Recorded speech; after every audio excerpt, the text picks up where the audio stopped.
Paz e bem, meus irmãos, minhas irmãs. Estamos na quarta-feira, depois da Epifania do Senhor, dia 7 de janeiro. Hoje o nosso evangelho é retirado do livro de Marcos, capítulo 6, versículos de 45 a 52. Depois que Jesus saciou a fome daquela multidão, ele ordenou aos seus discípulos que entrassem no barco e fossem para a outra margem, para Betsaida, enquanto ele despedia da multidão. Depois que ele se despediu deles, Jesus subiu ao monte para rezar sozinho. Por a noite, ele viu que os discípulos estavam enfrentando uma grande dificuldade com o barco que já estava no meio do mar. E o vento era contrário, e eles remavam desesperadamente. Jesus então começou a andar sobre a água e foi ao encontro dos seus discípulos e quis passar diante deles. Quando eles o viram, eles deram um grande grito de susto, porque eles pensaram que era um fantasma. E Jesus então disse: "Não tenhais medo, coragem, sou eu." Depois Jesus entrou no barco e o vento se acalmou juntamente com o mar. Os discípulos ficaram muito espantados com aquilo e não sabiam explicar. Eles não conseguiram compreender a multiplicação dos pães e por isso eles tinham os corações endurecidos. Palavra da salvação. Meus irmãos, minhas irmãs, hoje a palavra de Deus tira da fornalha do coração de Jesus uma realidade desafiante para mim e para você. Uma realidade que nós podemos chamar de um grande dilema: a fé. A fé não vem pelo sangue do pai e da mãe. A fé não vem pela tradição da família. Uma prática religiosa, uma devoção específica, isso vem sim da tradição da família, a celebração de ritos. Agora, a fé é um dom pessoal, é algo que vem do Senhor, é um dom do Espírito Santo, que é preciso que eu e você constantemente supliquemos ao Senhor por este dom e que também sempre digamos: creio, Senhor, mas aumenta a minha fé. Porque a fé não é uma realidade estática. Em momento algum da história, eu e você poderemos chegar a dizer assim: já estamos com a fé pronta, com a fé organizada, com uma fé fixa. Mas não, é necessário orar e vigiar. É necessário o óleo da vigilância, o óleo da oração, para que a gente possa percorrer o nosso caminho na espera do Senhor que vem.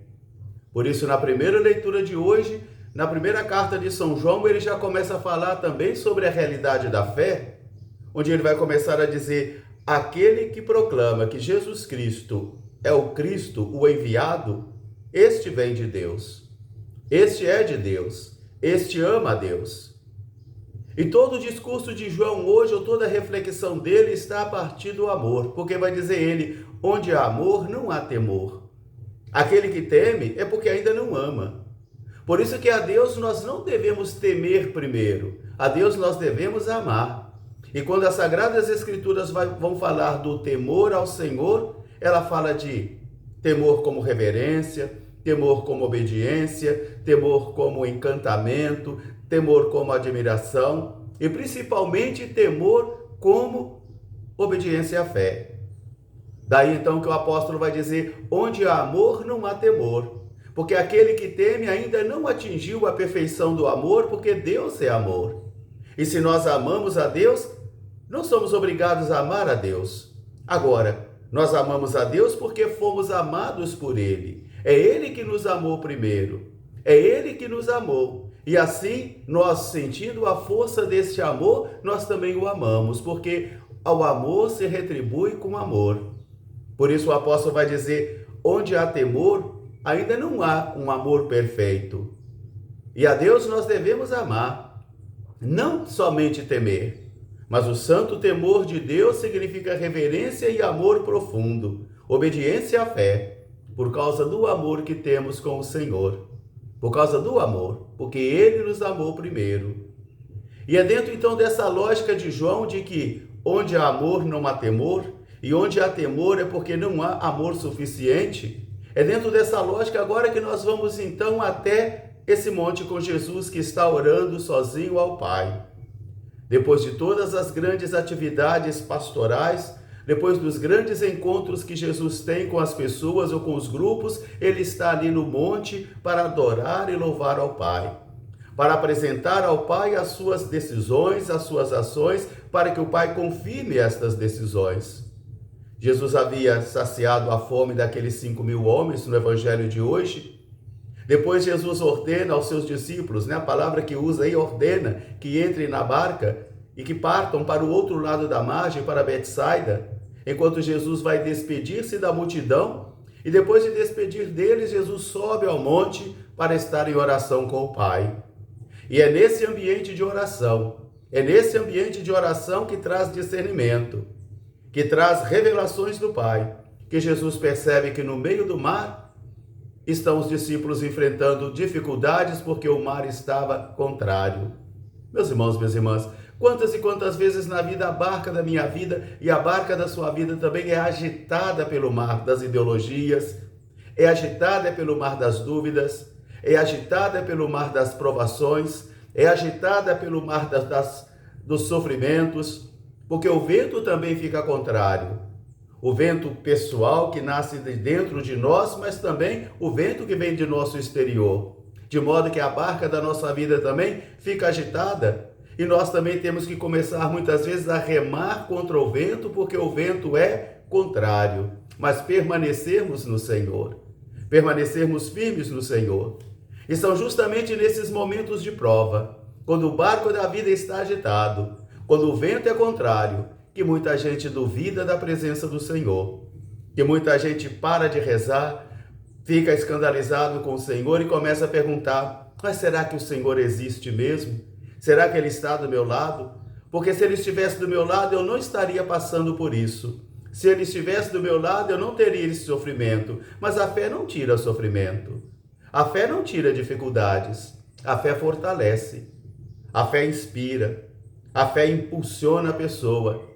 A fé não deixa a pessoa ficar caída, amedrontada, derrotada.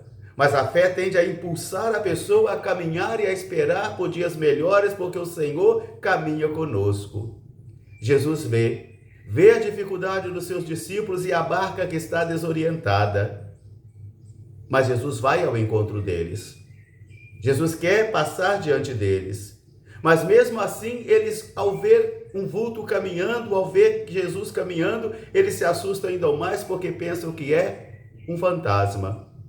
Jesus sobe na barca, Jesus ordena que o vento silencie, Jesus ordena que o mar se acalme, e a vida volta a acalmar-se, e os discípulos ainda continuam espantados e escandalizados, porque eles não tinham compreendido a multiplicação dos pães. Às vezes os milagres não são bons mestres para nós. Às vezes os milagres não seguram a fé de ninguém. Ninguém segura a sua fé por milagres. Mas nós seguramos a nossa fé e permanecemos fiéis na fé somente quando nós temos uma adesão profunda a Jesus, uma entrega profunda a Jesus, uma obediência profunda a Jesus e confiamos que Ele é o Deus do impossível. Por isso os discípulos, diz o nosso texto aí, para terminar o nosso texto de hoje, diz assim: e eles não compreenderam a multiplicação dos pães. Eles não compreenderam aquele milagre. E eles tinham o coração duro. Às vezes eu e você podemos ter o coração duro e não compreendemos as coisas de Deus e não queremos compreender as coisas de Deus, principalmente quando elas exigem de mim e de você desafios e dilemas que somente uma fé profunda pode fazer acontecer. Um grande fraterno abraço para todos, paz e bem, até amanhã se Deus quiser. Põe suas mãos nas mãos do meu Senhor da Galileia. Põe a mão na mão do meu Senhor que acalma o mar. Meu Jesus que cuida de mim, noite e dia sem cessar. Põe tuas mãos nas mãos do meu Senhor que acalma o mar. Um grande fraterno abraço, paz e bem.